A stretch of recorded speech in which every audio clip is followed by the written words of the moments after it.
اهلا بيكم طلاب الثانويه العامه في كل مكان. معاكم مستر محمد الصاوي، وسنه جديده وسعيده عليكم ان شاء الله، وتحققوا فيها كل اللي بتتمنوه. النهارده هنتكلم على كلمات يونت 1، وهنقسم مع بعض الكلمات لجزئين. اول جزء وهو الكي فوكاب. الكي فوكاب هي الكلمات المهمه والجديده علينا في المنهج، والجزء الثاني ان شاء الله هيبقى في الامبورتنت فوكاب، الكلمات الهامه وباقي كلمات اليونت. عاوزك وانت بتسمع الكلمات تردد معايا الكلمات عشان التكرار هيساعد في تثبيت الكلمات في دماغك. ويلا بينا نبدأ بالكي فوكاب.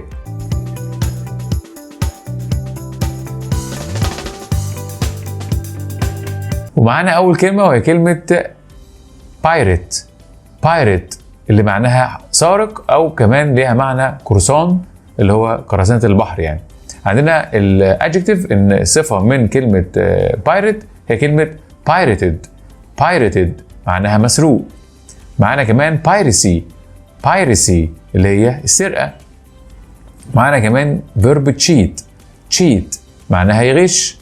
ولو خدنا كمان النون من تشيت اللي هو يبقى غشاش، او برضو بمعنى سارق زي ما جت ورد في اليونت بمعنى بيسرق الكوبي رايتس، حقوق الملكية. عندنا كمان فيرب كليم. كليم معناها يزعم او يدعي. يدعي او يزعم بمعنى يقول حاجه لسه ما اثبتناش ان هي حقيقه. عندنا كمان demand. demand فيرب ونون. فيرب بمعنى يطلب، ونون بمعنى طلب. عندنا casualty. casualty. casualty معناها ضحيه او مصاب، ضحيه حادثه مثلا.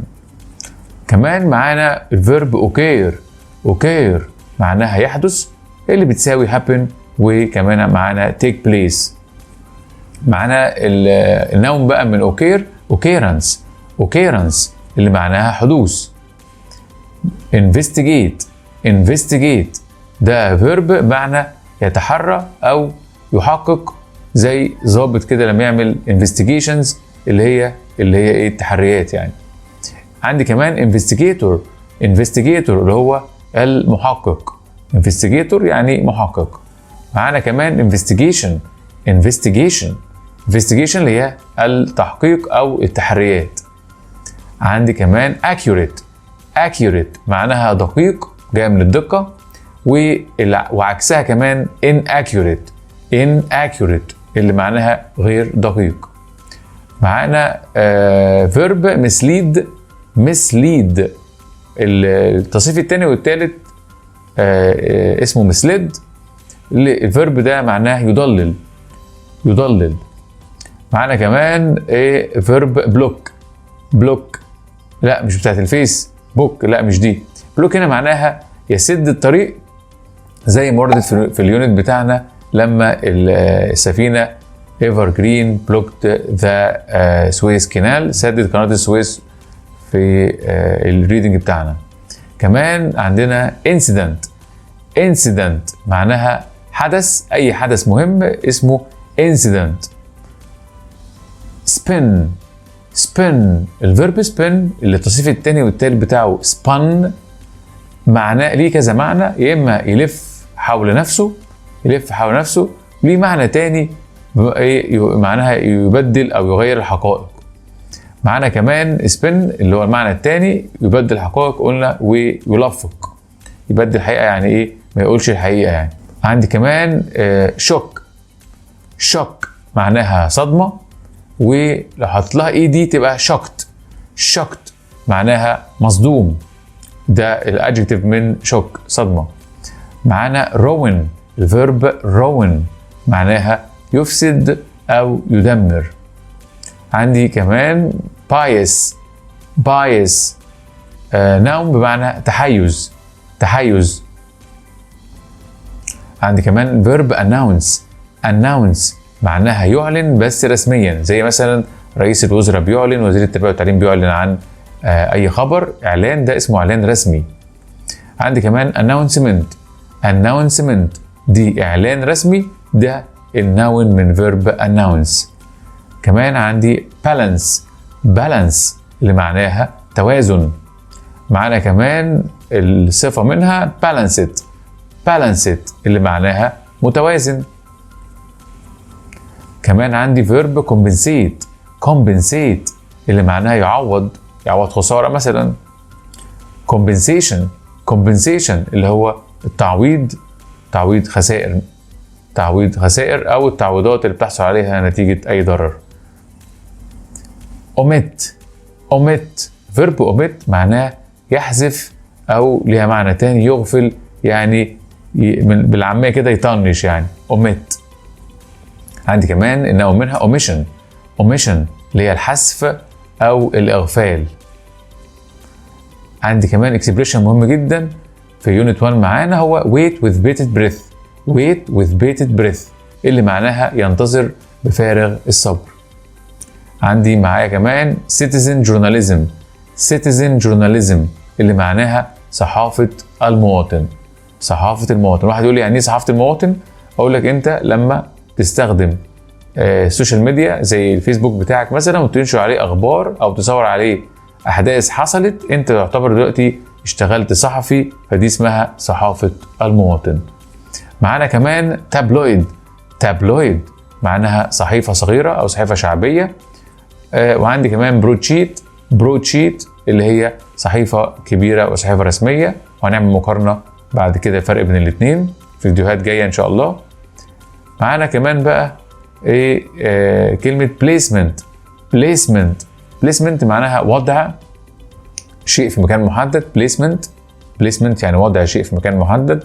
عندنا point of view يعني وجهة نظر. وبكده يبقى خلصنا الجزء الأول من كلمات يونت 1 الكي فوكاب، وتعرف مع بعض للجزء الثاني والكلمات المهمة في يونت 1.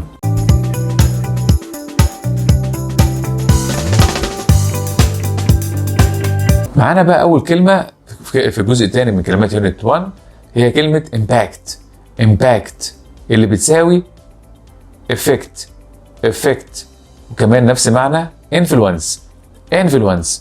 كل الكلمات دي بمعنى تأثير. ركز بقى عشان سؤال السينونيمز والانتونيمز. معانا كمان كلمة verb require معناها يتطلب. كمان معانا convict معناها متهم أو مدان. معانا كمان affairs معناها شؤون. لو قلت لك مثلا current affairs معناها الشؤون الحالية، يعني الأوضاع الحالية أو الأمور أو الأحداث الحالية برضو.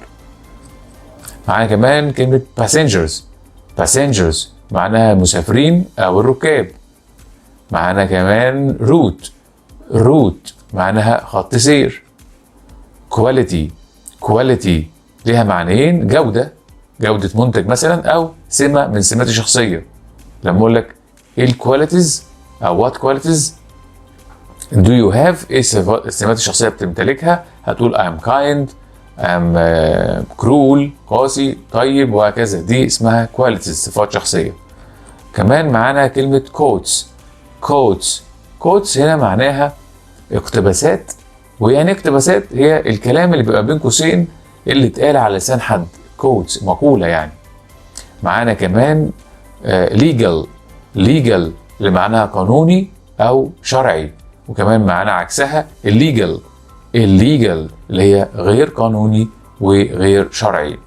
معانا كمان trap ليها معنيين، verb ونون. verb بمعنى يحبس، أو noun بمعنى مصيدة أو فخ. كمان معانا come out معناها يصدر، بس بتيجي مع كتاب. لما أقول لك the book came out يعني كتاب صدر سنة كذا. came out أو come out يعني verb بمعنى يصدر، بتيجي مع كتاب. معانا كمان الفيرب publish معناها ينشر كتاب. كمان معانا publisher اللي هو الناشر، سواء شخص أو مؤسسة أو دار النشر يعني. كمان معايا publication دي عملية النشر. بعد كده معانا كلمة warning معناها تحذير. معانا كمان highlights ليها معنيين، يا إما أهم الأحداث أو فيرب بمعنى يبرز أو يبين أهمية شيء يعني. كمان معانا authorities اللي معناها سلطات، جمع سلطة يعني الحكومة مثلا. لما يجي يقول لك السلطات المصرية معناها الحكومة المصرية. كمان معايا كلمة print verb بمعنى يطبع. كمان معانا violate معناها ينتهك حق أو يعتدي على حق حد. معانا كمان finance ده verb ونون معناها يمول أو تمويل بتاع البنك. لما تيجي تفتح مشروع محتاج تمويل بتروح البنك، التمويل اسمه finance والفيرب يمول برضو finance. كمان معانا financial دي الصفة معناها مالي، يبقى لو قلنا مثلا financial problem مشكلة مالية، financial معناها مالي متعلق بمشكلة التمويل، متعلق بكلمة تمويل. financially معناها ماليا، ده الادفيرب الحال من كلمة finance. معنا كمان virgin معناها نسخة أو إصدار، كتاب جديد أو نسخة من ابلكيشن جديد اسمها virgin، نسخة أو إصدار. معنا كمان include verb بمعنى يشمل أو يتضمن. لو حط لها ing بقى اسمها تبقى including دي بقى كلمة مهمة جدا معناها بما في ذلك. لو قلت لك مثلا 10 people were injured in the accident، لو قلت لك في 10 أشخاص اتصابوا في الحادثة including 2 children من ضمنهم طفلين، يبقى including هنا معناها ايه؟ من ضمن. تمام؟ طيب نروح بعد كده ل headline اللي معناها عنوان رئيسي. factual معناها واقعي أو حقيقي، جاي من كلمة fact حقيقة. نروح كمان ل rights معناها حقوق اللي عكسها duties واجبات طبعا. معنا كمان copyright اللي هي ايه؟ حقوق الطبع وحقوق الملكية copyrights. معنا كمان كلمة obtain verb بمعنى يحصل على. كمان معنا priceless معناها لا يقدر بثمن.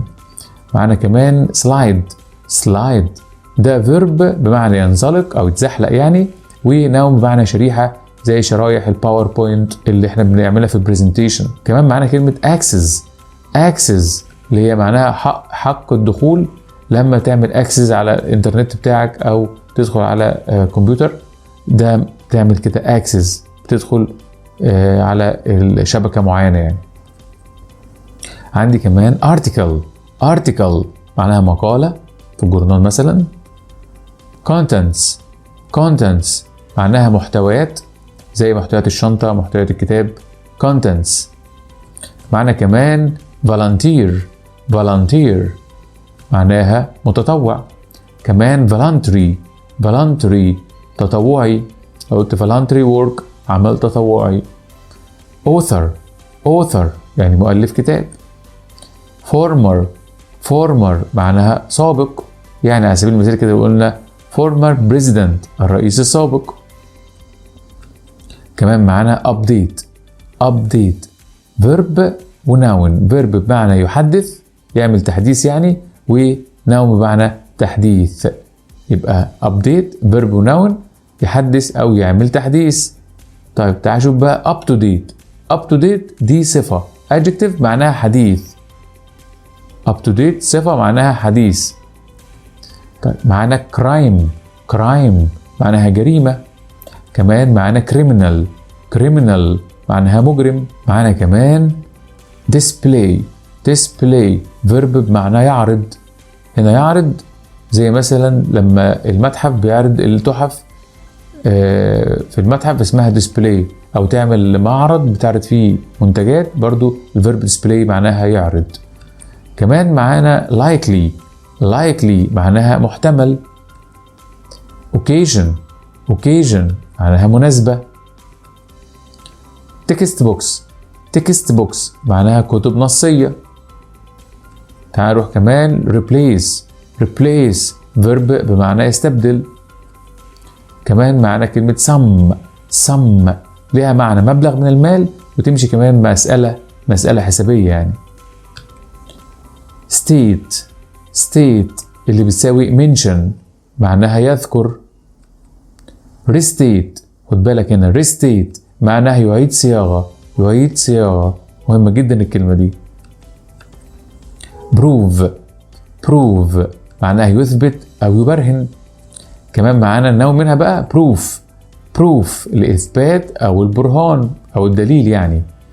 كمان معانا anxious معناها قلقان أو متوتر.